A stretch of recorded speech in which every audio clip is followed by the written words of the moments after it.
ಓಂ ಗಂಗಣಪತಯೇ ನಮಃ. ಶ್ರೀ ಗುರುಭ್ಯೋ ನಮಃ. ಹರಿ ಓಂ. ನಮಸ್ಕಾರ. ಓಂ ವೀತಶೋಕಾಯ ನಮಃ.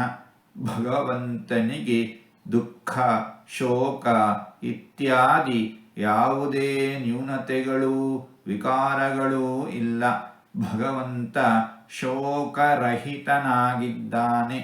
ಜೀವಿಗಳಿಗೆ ಅವರವರ ಕರ್ಮಾನುಸಾರ, ಯೋಗ್ಯತಾನುಸಾರ, ಅರ್ಹತಾನುಸಾರ ಶೋಕವನ್ನು ಉಂಟು ಮಾಡುವವನೂ ಭಗವಂತ, ಶೋಕವನ್ನು ನಿವಾರಣೆ ಮಾಡುವವನೂ ಭಗವಂತ.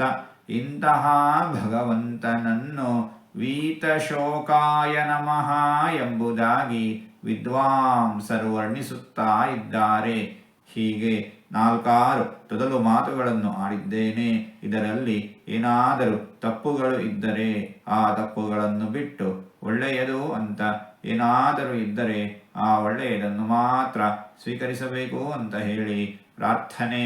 ಈ ನುಡಿಗಳನ್ನೆಲ್ಲ ಆಡಿಸಿದ ಭಗವಂತನಿಗೇ ಸರ್ವವೂ ಸಮರ್ಪಿತ. ಸರ್ವಂ ಶ್ರೀಕೃಷ್ಣಾರ್ಪಣಮಸ್ತು.